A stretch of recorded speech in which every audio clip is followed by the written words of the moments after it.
Bonjour à tous et bienvenue à cette petite édition où nous allons parler des Rules Girls. Alors dernièrement, j'ai commencé à décortiquer le sujet sur les Facebook Live, mais je crois que pour cette saison, nous allons tout simplement continuer dans les YouTube. Alors, pourquoi est-ce que je parle de ça? Alors que généralement, je parle de l'entrepreneuriat et là, vous me voyez en train de parler des relations, du mariage, de la famille, tout simplement parce que je me positionne en ce moment pour aider les femmes qui m'écoutent à rentrer vraiment dans leur mission d'impact. Et je veux avoir autour de moi des femmes complètes. Et on ne parle pas de femmes complètes sans tenir compte de la famille. Donc, je veux auprès de moi des femmes qui ont un gros chiffre dans leur compte bancaire, mais aussi des femmes qui ont une vie de famille équilibrée, une vie de famille complète. C'est pour cela que je les encourage vraiment à rentrer dans la vocation du mariage aussi, à avoir un mariage divin. Et pour cela, je dois donner quelquefois des petits conseils, mais c'est juste quelquefois, vous comprenez. Donc, les Rules Girls, c'est quoi les Rules Girls? Déjà, les Rules Girls sont les filles de principe. Si vous n'avez pas encore suivi la vidéo sur les Rules Girls, je vous conseille de suivre la vidéo sur les Rules Girls et de rentrer dans le mouvement. Alors, qu'est-ce que les Rules Girls font pour quitter des fiançailles pour entrer dans le mariage? Comment est-ce qu'elles préparent la période des fiançailles? Comment est-ce qu'elles vivent leurs fiançailles? Vous voyez, je veux qu'on en parle un peu aujourd'hui. Alors, généralement, on ne parle pas beaucoup, on ne nous enseigne pas beaucoup sur les fiançailles. Généralement, les gens confondent même la période des fiançailles à la période de mariage. Pourtant, les fiançailles sont une période que tu dois vivre d'une certaine façon en tant que fille de Dieu. Alors, la première des choses que tu dois savoir quand tu es déjà dans les fiançailles, c'est déjà pour les fiançailles. Ah bon, avant de continuer, on va dire que les fiançailles, c'est lorsque ton bien-aimé te fait la demande en mariage. Il peut te faire la demande en mariage avec une bague, il peut te faire la demande. Tu vois, il y a des garçons qui viennent, ils font la demande en mariage avec la bague au cours d'une cérémonie, ou bien même juste vous êtes tous les deux, il t'offre la bague en mariage. Ou alors, les fiançailles peuvent commencer lorsqu'il te présente dans sa famille, tu le présentes dans ta famille et il exprime le désir de se marier avec toi. Mais ça ne doit pas être un truc que tu as imaginé, je t'en supplie. N'imagine pas que tu es dans les fiançailles si lui, il ne t'a pas encore fait une demande en mariage officielle, de telle sorte que les membres de vos deux familles sont au courant que vous voulez vous marier. Alors, comment est-ce que les Rules Girls préparent ce moment? Première des choses, la prière. Je te garantis qu'avec la prière, tu dévances beaucoup de choses et tu assois beaucoup de choses. Tu dois savoir que la vie dans laquelle tu vas rentrer, c'est la vie de femme au foyer, de mère. Pas juste mère pour ta petite maison que tu auras, c'est-à-dire mère avec ton mari et tes enfants, mais mère d'une génération. Et pour ça, tu dois asseoir les choses avec la prière. Je te recommande de prendre un temps de prière chaque jour où tu confies ta vie, la nouvelle famille à Dieu et tu confies les autres familles aussi à Dieu parce que tu dois savoir que tu ne dois plus rester bébé spirituel, non, tu ne dois plus rester bébé spirituel, tu dois évoluer, tu dois aller au stade des faiseurs d'espoir, des gens qui dominent, des gens qui donnent des directions, des gens qui donnent des décrets. Et lorsque tu dois aller à ce stade-là, il y a des choses que tu dois prendre en considération. La prière que tu fais ne doit plus être comme la prière du chrétien lambda ou bien du bébé spirituel chrétien, non. Ta prière en ce moment doit être la prière des générations. Tu pries pour d'autres personnes qui sont dans la même situation que toi. Tu intercèdes pour les gens. C'est ça, c'est ce style de prière que tu dois faire. Lorsque tu t'occupes des affaires d'une autre personne, lorsque tu pries pour une autre personne, Dieu s'occupe de tes propres affaires. Donc, tu dois prendre un temps de prière où tu pries comme ça. Et ta prière aussi doit être une prière beaucoup plus de proclamation, de déclaration. Tu dois posséder ce qui est à toi. Tu dois appeler à l'existence ce qui n'existe pas encore. Je prends un exemple. Tu te rends compte que voilà, le monsieur que tu veux épouser, ton bien-aimé que tu veux épouser, c'est quelqu'un qui n'a pas beaucoup de facilité financière. Tu dois appeler la provision divine dans sa vie. Tu comprends? Tu dois te positionner pour appeler à existence ce qui n'existe pas encore dans sa vie. Je sais que c'est quelqu'un qui ne respecte pas les principes de Dieu, les principes divins. Et que tu veux l'amener à le faire, mais comme les hommes sont orgueilleux et qui ne peuvent pas t'écouter, comme tu peux pas t'écouter facilement sur 100, on peut-être écouteront leur bien-aimé. Ce que tu fais, tu appelles à existence ce qui n'existe pas encore dans sa vie. Tu appelles à existence les connexions divines qui vont l'amener. Tu parles de telle sorte que l'univers se mette en œuvre, pour que lui, il rentre dans cette façon de faire. Et ça se gagne, ce sont des combats qui se gagnent dans la prière. Donc, tu ne dois pas juste être là comme, la fiancée ordinaire.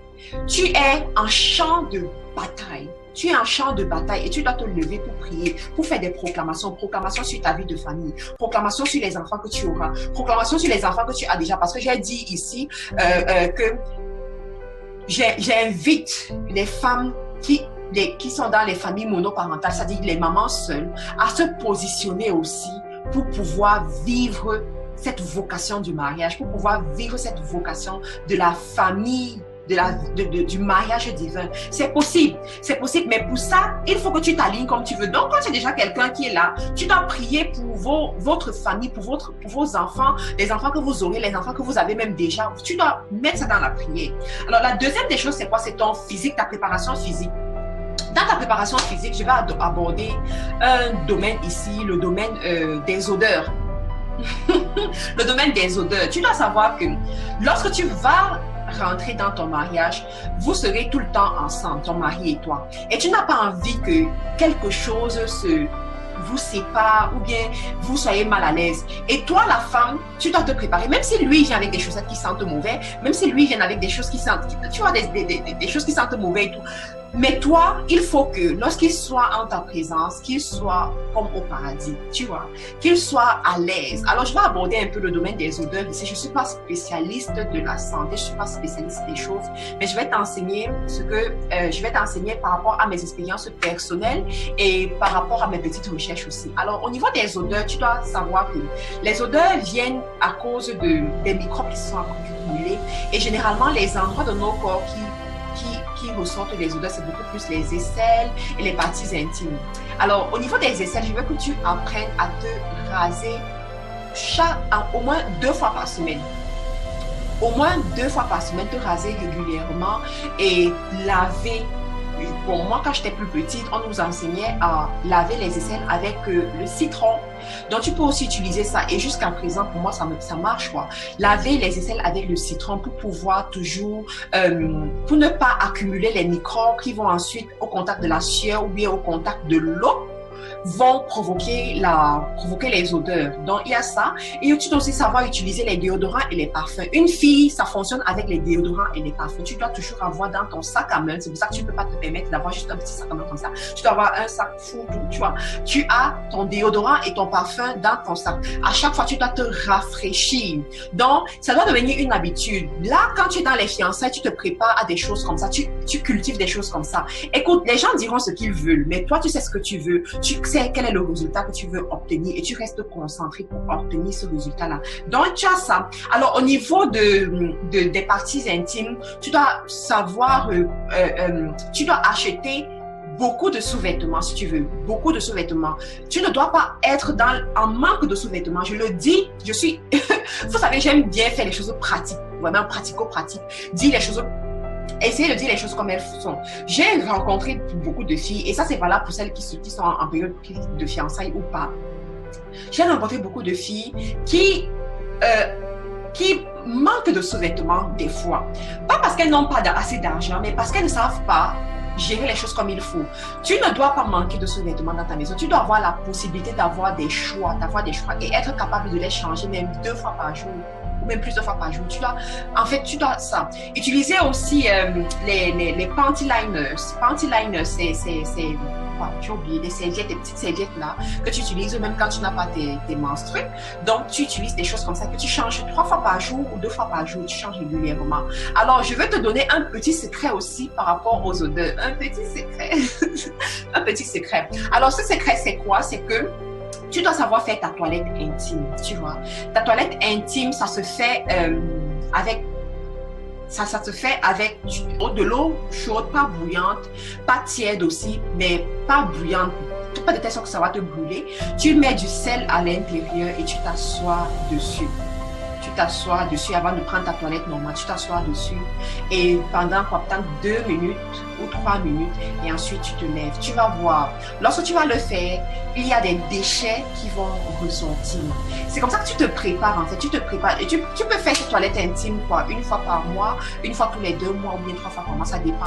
Si tu ne l'as jamais fait jusqu'au moment où j'ai fait cette vidéo, que tu écoutes cette vidéo, si tu ne l'as jamais fait, sache que la première fois que tu vas le faire, il y a vraiment des choses qui vont ressortir, vraiment des liquides onctueux comme ça qui peuvent ressortir. N'aie pas peur, c'est normal, tu vois. Mais il te faut apprendre à faire ce genre de choses. Brosser les dents aussi. Les odeurs, ça peut aussi venir de la bouche, des dents qui ne sont pas bien brossées. Généralement, les gens vont prendre des chewing-gums pour masquer les mauvaises odeurs buccales ou bien des bonbons alcoolisés, mais ça ne résout pas le problème. Tu dois apprendre à te brosser les dents minimum 2 fois par jour pendant ta période de défiançailles. Si ce n'est pas encore le cas, si ce n'est pas encore une habitude que tu as, je te conseille d'avoir cette habitude-là. Te brosser les dents 2 fois par jour, rafraîchir vraiment ta bouche régulièrement pour que ça ne puisse pas provoquer. Tu n'as pas envie que lorsque ton bien-aimé vienne près de toi, qu'il y ait des odeurs nauséabondes qui sortent là. C'est très important. Alors, tes vêtements, bien entendu, savoir échanger les vêtements chaque jour. C'est pas parce que tu as mis un vêtement aujourd'hui et qu'il n'est pas apparemment sale que tu vas le remettre demain. Les odeurs restent sur les vêtements. Donc, tu as envie de changer tes vêtements régulièrement, changer tes sous-vêtements régulièrement, même les soutiens-gorge. Parce que généralement, les femmes se disent que pourquoi je suis portée ça aujourd'hui, ça pas l'air sale, mais la sueur reste dessus. Donc, tu as envie de changer ça. C'est pour ça que tu dois acheter beaucoup plus. Tu vois, c'est pour ça que c'est important d'avoir ton argent parce que tu vas le dépenser sur toi aussi. Dans tes ongles aussi, tu dois prendre la peine de faire tes ongles comme il faut. Le risque ici, je vais m'arrêter pour te donner un petit risque. Les hommes, généralement, vont te dire, oh, ma chérie, c'est pas important. Je t'aime comme tu es. Je t'aime comme tu es. Que tu mettes ça ou que tu ne mettes pas ça, je t'aime comme tu es. C'est vrai, il t'aime comme tu es. Il t'aime pour la personne que tu as à l'intérieur, c'est vrai. Mais il faut joindre l'utile à l'agréable. Il faut qu'il soit... En fait, il faut qu'il n'ait Dieu que pour toi. Voilà le point que je veux ressentir. Il faut qu'il n'ait Dieu que pour toi. Et pour ça, il y a des choses que tu dois prendre en considération, ma sœur. Voilà. Alors, une autre chose que les rules girls font dans la période des fiançailles, c'est quoi? C'est qu'elles se transforment en détectives privées. Elles se transforment en détectives privées et mènent les enquêtes dans la vie de leur bien-aimé, mène les enquêtes dans la vie de sa famille. Les rules girls veulent savoir comment est-ce que, dans quel environnement est-ce qu'il a grandi, comment se comportait sa mère, comment se comportait son père, comment se comportent ses frères et sœurs, quels sont les liens de famille qui tiennent cette famille, quels sont les problèmes générationnels de cette famille, quelles sont les choses qu'il y a dans, quels sont les bons côtés, les mauvais côtés qui sont dans cette famille. Tu dois pouvoir connaître ça. L'enquête, le but de l'enquête n'est pas de te positionner comme policier dans sa vie, pour lui poser des questions, pour le mettre mal à l'aise, mais au contraire, pour avoir des sujets de prière précis, où tu vas prier pour l'aider. Je prends des exemples. Il y a des familles où le père est un alcoolique. Alors, les enfants aussi deviennent des alcooliques. Lorsque tu sais que ton bien-aimé a tendance à boire, a tendance à fumer, tu n'abordes pas du genre, oh, arrête de fumer, non. Tu vas dans sa famille, dans l'histoire de sa famille pour savoir si effectivement les gens de sa famille sont des gens qui aiment boire, qui aiment fumer. Lorsque tu te rends compte que ce problème-là, c'est un problème générationnel, tu connais maintenant quelles sont les armes que tu utilises pour attaquer les problèmes générationnels. Dans une autre vidéo, je parlerai un peu plus de ça, je rentrerai dans les détails pour te donner les éléments pour attaquer ça. Alors, je prends notre exemple au niveau des enquêtes de famille. Par exemple, tu te rends compte que l'argent, il a un bon boulot, mais il ne réalise rien avec son argent. Son argent, il est toujours dans les dettes. Il est toujours dans les dettes. Le système des dettes, c'est son système. Il va toujours dépenser son argent inutilement. Tu ne vas pas juste lui dire, arrête, ne fais plus ça. Mais tu essaies de voir à la source comment est-ce que ses parents se comportent avec l'argent. Quelle est la relation? Comment est-ce que ses parents aussi l'ont élevé avec l'argent? Qu'est-ce que ses parents lui ont dit par rapport à l'argent? Et lorsque tu as ces informations-là, tu peux attaquer le problème comme il faut parce que tu as les bons éléments, tu as l'information. N'oublie pas, l'information est capitale. Ensuite, qu'est-ce que Une autre chose que les rules girls font pendant la période des fiançailles, c'est quoi? Elles apprennent à cuisiner. Elles apprennent à faire la cuisine. Si tu es en Europe, surtout pour les filles qui sont en Europe, parce que celles qui sont en Europe, généralement, elles ne savent pas très bien faire la cuisine. Parce qu'elles n'ont pas appris à utiliser les épices, elles n'ont pas appris à utiliser les choses comme il faut. Donc, quand tu es en Europe et que tu sais que tu vas en mariage, tu vas épouser un Africain, mais c'est un Africain qui est né en Europe, tu dois savoir faire la cuisine. Je te conseille d'aller sur YouTube, apprendre à faire la cuisine, apprendre à faire les petits plats. Parce que les hommes, ils n'aiment pas. Les hommes de nos jours, c'est pas les grosses. Non, non, non. Ce sont des petits plats, des petits trucs qu'ils vont manger rapidement. Tu vas voir, rapidement, il va aimer manger des chin-chin, les croquettes, tu vois, les beignets soufflés, les crêpes, les gâteaux. Tu es une jeune femme, tu dois apprendre à faire la pâtisserie, tu dois apprendre à faire le pain, tu dois apprendre à faire les crêpes. Tu vois, en soirée comme ça, tu lui montres des crêpes, tu lui montres des petits trucs qu'il va rapidement manger. Lorsqu'il rentre à la maison et qu'il n'a pas envie, en fait, lorsqu'il rentre et qu'il n'a pas vraiment envie, tu as des petits trucs comme ça que tu lui donnes, des petits trucs. Tu dois apprendre à faire ça dans tes fiançailles si tu ne sais pas encore le faire. Tu dois apprendre à dresser la table comme il faut. Il doit se ressentir roi. Écoute, il ne reste pas avec toi. Il n'est pas fou de toi parce qu'il doit être fou de toi, non. Il est fou de toi en fonction de ce que tu dégages en lui. Donc, même si jusqu'à présent, ce monsieur-là n'est même pas encore conscient de ce qu'il doit être normalement, mais toi, tu vas l'apprendre à devenir ce roi. Donc, tu dois savoir dresser sa table comme il faut. Tu dois apprendre à le nourrir comme il faut. Tu dois apprendre à lui offrir des vêtements, la nourriture ou bien à composer son repas de telle sorte que il puisse, en fait, avoir comment dire, un équilibre dans son alimentation. Tu ne veux pas qu'il y ait peut-être trop de comment est-ce que tu appelles ça? Qu'il y ait trop de sucre dans son alimentation, qu'il y ait trop d'huile dans son alimentation. Tu veux qu'il se nourrisse de beaucoup de végétaux, mais tu ne sais pas, tu dois apprendre comment introduire ces végétaux-là si jamais il ne connaît pas le faire. Donc, tu dois apprendre vraiment beaucoup de choses comme ça. C'est dans tes fiançailles et tu peux aller sur YouTube apprendre ça, tu peux aller sur Internet apprendre ça, tu peux même aller chez l'une des mamans qui est déjà mariée, je n'ai pas dit des copines, mais une maman qui est déjà mariée pour apprendre ce genre de choses pendant tes fiançailles. Alors, l'une des choses que tu fais aussi, que les rules girls font pendant les fiançailles, c'est quoi? C'est qu'elles apprennent à bien parler, ta façon de parler. Il y a des femmes, j'ai vu des femmes par exemple, oh mon Dieu, lorsqu'elles ouvrent la bouche, tu peux fuir. Il faut apprendre à parler, devenir douce dans ton langage, apprendre à être féminine dans ton langage, apprendre à encourager les gens. Encourager les gens qui sont autour de toi, encourager ton bien-aimé. Que tes paroles soient des paroles d'encouragement, des paroles d'élévation.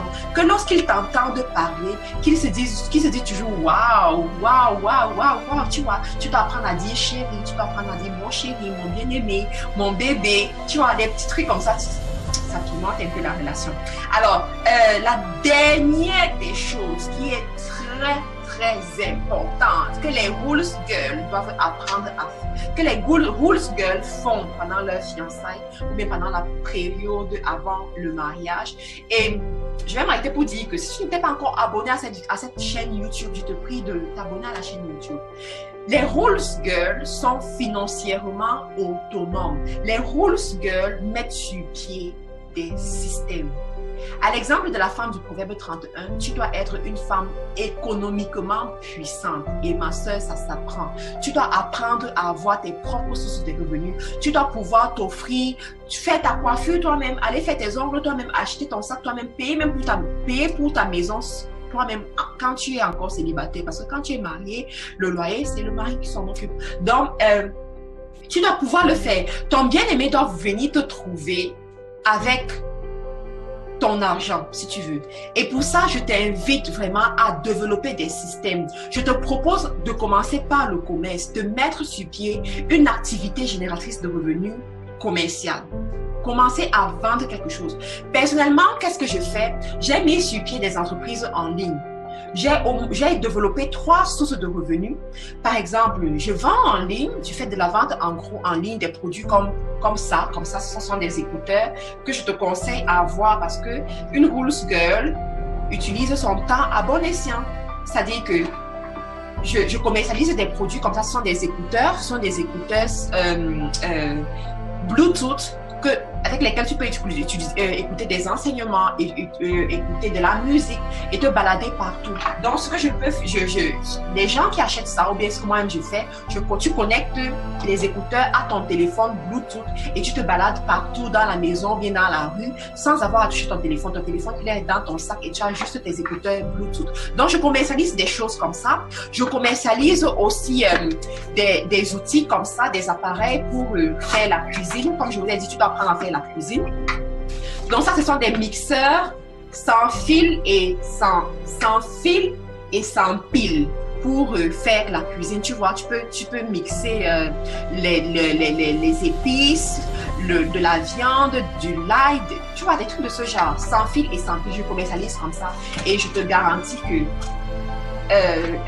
je réussis à faire des ventes et créer toute une entreprise en ligne, avec des produits qui sont commercialisés à travers le monde entier. J'ai aussi mis sur pied une entreprise de distribution des cheveux péruviens comme ces cheveux que j'ai en ce moment. Donc, la stratégie, c'est quoi? C'est que j'essaie d'avoir des partenaires à travers le monde entier qui distribuent ces cheveux. Les cheveux sont distribués en France, en Angleterre, au Canada, aux États-Unis, au Cameroun, au Togo, au Nigeria, au Niger, en Côte d'Ivoire, partout dans les pays du monde entier que j'ai cités. Des cheveux péruviens comme ça sont commercialisés. Péruviens naturels, synthétiques sont commercialisés. Tout simplement parce que je me suis positionnée. Je me suis dit, je suis allée dans la Bible. J'ai pris la femme du prophète 31. J'ai regardé quelles sont les activités qu'elle mène. Et je me suis dit, je vais me positionner pour mener ces activités aussi. Pour créer des sources de revenus. Donc j'ai ça. J'ai des cours que je fais en ligne. Et les gens s'inscrivent à ces cours. Chaque mois, j'ai un minimum de 20 personnes qui s'inscrivent à mes cours en ligne. J'ai aussi mis sur pied une plateforme avec d'autres personnes où nous créons une multinationale, je vous dirai un peu plus loin, ça s'appelle déjà Kilimanjaro, une multinationale dont je suis occupée. Tu vois, je suis occupée et je souhaite pour toi d'être aussi une femme comme ça, occupée, la femme selon le proverbe 31, qui a des sources de revenus et qui est financièrement autonome. J'espère que cette vidéo t'a plu. Si jamais tu as besoin de plus d'informations pour vraiment grandir ton domaine des finances, ton domaine de l'entrepreneuriat, ou bien pour quelques conseils que ce soit, je te prie de me faire un mail. Je vais mettre mon mail dans la description de la vidéo et je te souhaite beaucoup de courage en cette saison. Je te souhaite beaucoup de réussite en cette saison. N'oublie pas, tu es faiseur d'espoir. N'oublie pas, tu es une femme complète et Dieu te veut heureuse. Dieu te veut heureuse. Alors, au revoir ma chérie. Bye bye.